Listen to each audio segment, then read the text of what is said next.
Housing TV Africa, your first in housing news.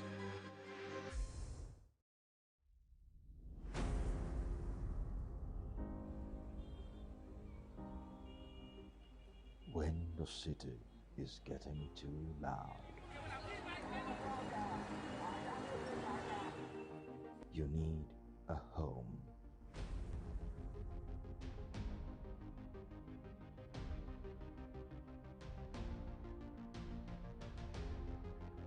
Home is love,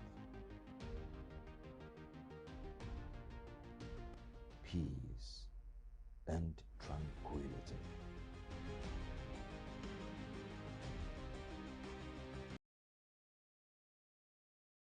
Africa. Housing TV Africa, your first in housing news.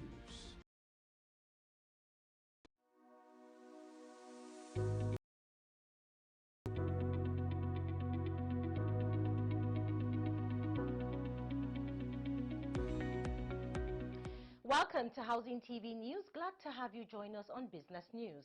I am Yemuna Bagudu here at the top stories. President Tinubu says African-China partnership generated $280 billion in revenue. Vice President Kashim Shettima meets key stakeholders amid petrol price surge. Dangote refinery petrol to hit market September 15. Nigerians with NIN eligible for 40,000 naira rise as federal government targets price reduction. Bank of Industry secures record £1.43 billion syndication to boost private sector growth. Now the news in detail. President Bola Tinubu has commended the flourishing economic partnership between Africa and China, which has seen trade between the two parties reaching an estimated $280 billion. The Nigerian leader was speaking during the opening ceremony of the 2024 summit of the Forum on China-Africa Cooperation taking place in Beijing, China. Tinubu said despite global challenges, the partnership has remained firm. He also emphasized the importance of maintaining the momentum in order to deepen the partnership for the mutual benefit of both regions. A landmark of our relationship came in year 2000 with the establishment of the FOCA. This platform has been pivotal in strengthening our economic ties and reaffirming our commitment to mutual progress. Despite the global challenges we face, whether the economic or geographical, our partnership has stood firm, resolute, and offering a powerful example of what can be achieved through respect for sovereignty and non-interference. One of the highest highlights of this collaboration has been the flourishing economic partnership. Trade between Africa and China has grown exponentially, reaching an estimated $280 billion. These impressive figures speak volumes about the strength of our economic relationship and expanding integration of our market. I say, China's Belt and Road Initiative, aligned with the Africans' own infrastructure goals under African Continental Free Trade Agreement. Leaders and their entourages from across Africa have flown into Beijing since Saturday, keeping President Xi Jinping busy with bilateral meetings all week. Vice President Kashim Shettima summoned critical stakeholders over the recent hike in petrol prices. On Thursday, the Vice President held a meeting at the Presidential Villa with Minister of State for Petroleum Resources, Henikin Lokbobiri, Nigerian National Petroleum Company Limited CEO Mele Kyari, and National Security Advisor Nuhu Ribadu. The urgency behind the meeting increase raising petrol prices between 855 naira and 897 naira per litre across Nigeria. This hike exacerbated the country's ongoing fuel crisis. Private fuel suppliers were already charging higher prices, with some selling for as much as 1,200 naira per litre on Wednesday. Additionally, fuel scarcity led to long queues at NNPC stations in major cities. The price hike comes after NNPCL admitted to financial difficulties, resulting in challenges maintaining adequate fuel supply across the country. Now, the Nigerian National Petroleum Company Limited, NNPCL, has announced that petrol from the Dangote refinery will flood the market starting September 15, 2024. This marks a major step forward in addressing Nigerians' fuel scarcity. According to a statement by NNPCL's Chief Corporate Communications Officer, Olufemi Sonie, petrol prices will be governed by market forces under the fully deregulated downstream sector. NNPCL will no longer fix prices, putting to rest speculation that it would continue to control them. NNPCL emphasized that foreign exchange rates significantly influence fuel prices under the current deregulated system. With the Dangote refinery coming online, prices are expected to stabilize as supply increases. The NNPC reassured citizens that fuel scarcity will ease in the coming days as more stations begin to recalibrate and open for business. The Lagos State government plans to monitor agricultural investments more closely, ensuring accountability throughout the food value chain. Commissioner for Agriculture Abisola Olusanya disclosed these at the Agriculture and Aligned Group 2024 Symposium in Lagos. Olusanya revealed that the state aims to build large food logistics hubs to trace food items from production to market distributions. The system would hold all actors in the value chain accountable, ensuring fair prices for farmers and preventing exploitation by middlemen. She emphasized that the Lagos State government's efforts would help maintain food reserves and ensure the state's readiness for emergencies. The initiative is part of the state's broader strategy to address food insecurity and inflation. The Lagos Chamber of Commerce and Industry President Gabriel Idahosa praised the government's initiatives, calling for continued investment in local food production to mitigate hunger in Nigeria. Now, the federal government has announced that only Nigerians with registered national identification numbers (NIN) will benefit from its new rice subsidy program. The initiative aims to reduce food prices by selling 30,000 metric tons of milled rice at 40,000 naira per 50 kg bag. Agricultural Minister Abubakar Kyari emphasized that these measures will curtail racketeering, with sales strictly limited to 1 bag per individual.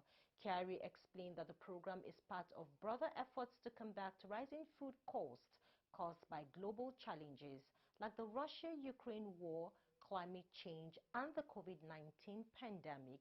The government hopes these interventions will make food more affordable for Nigerians.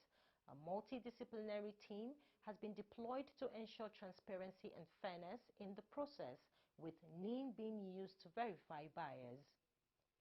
Haruna Sule Abutu, Director of the Food and Strategic Reserve, detailed the process for purchasing the subsidized rice. Public servants registered under the Integrated Payroll and Personal Information System (IPPIS) will also be eligible. Buyers will receive a code and treasury receipts which can be used to collect their rice without issues like overcrowding. The government has called for cooperation from the public to ensure the success of these food security initiatives. Citizens are urged to be patient as the administration's efforts to stabilize food prices begin to yield results.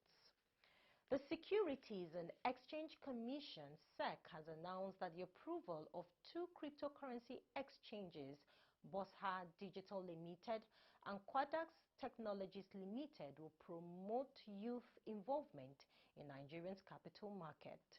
SEC Director General Emomotimi Agama highlighted that digital assets are popular among Nigerian youths and their inclusion in the market will enhance their participation.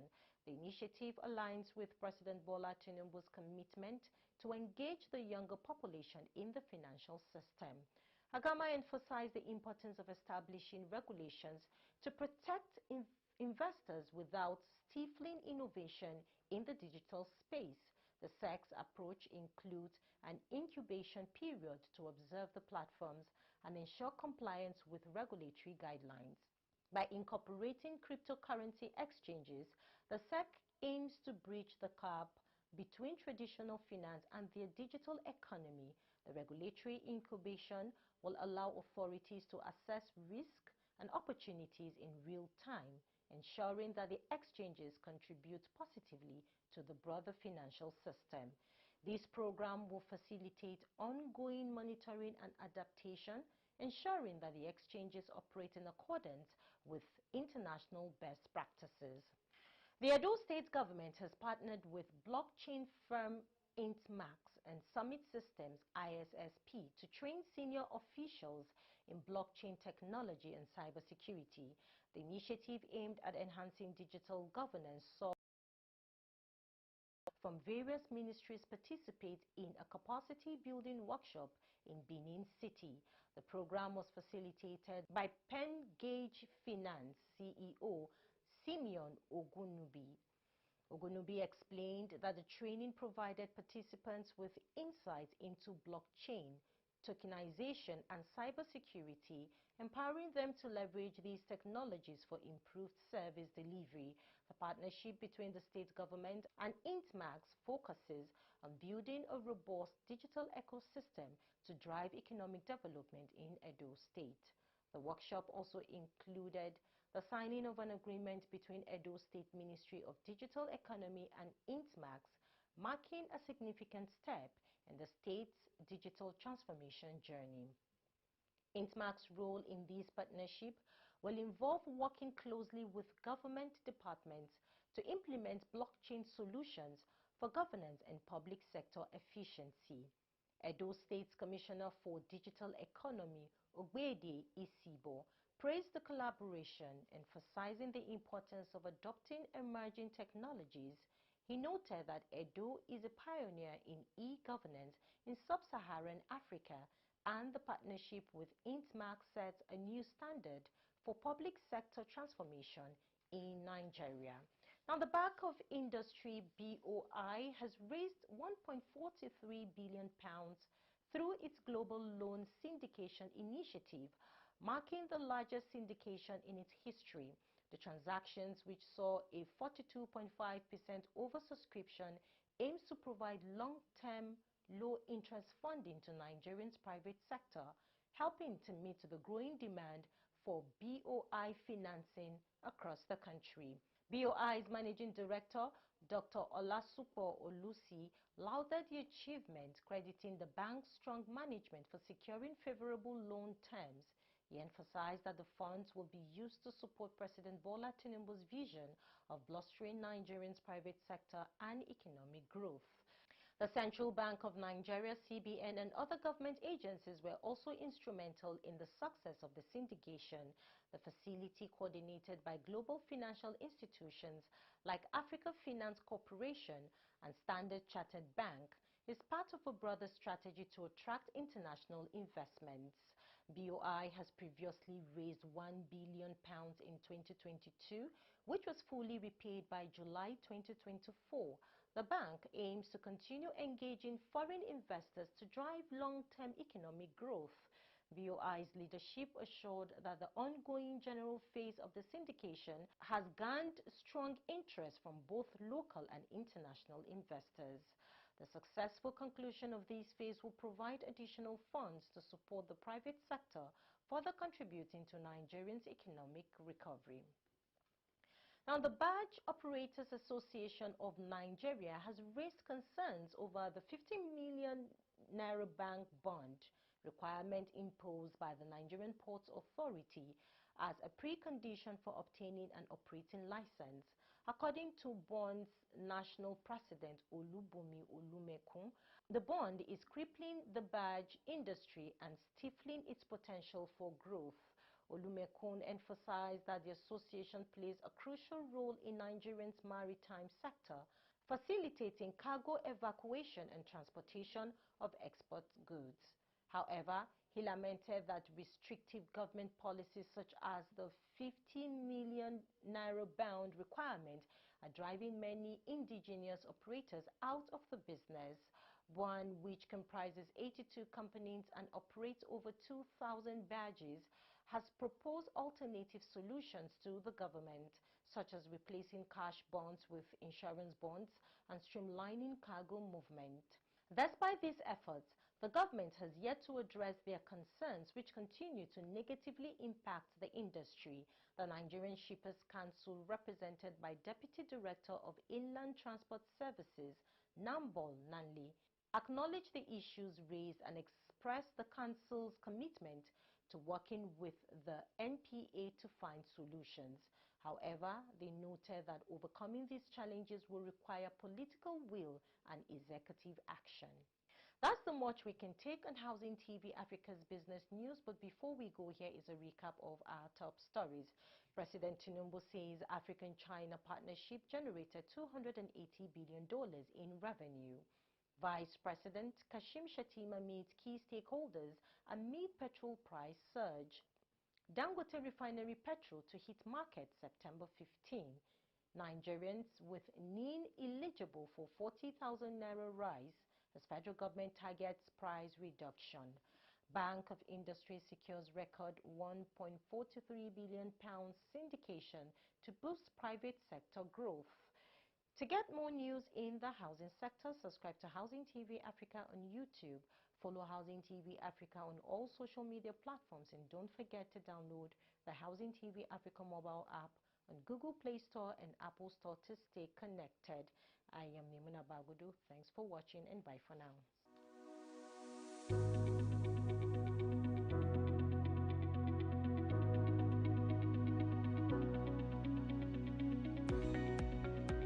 Visit Housing TV Africa on YouTube and click on the subscribe button. Subscribe to Housing TV Africa to stay updated on latest happenings in Nigeria's housing sector. Follow our social media pages, like and share our posts. On Facebook, Housing TV Africa. On Twitter, Housing TV Africa. Instagram, Housing TV Africa.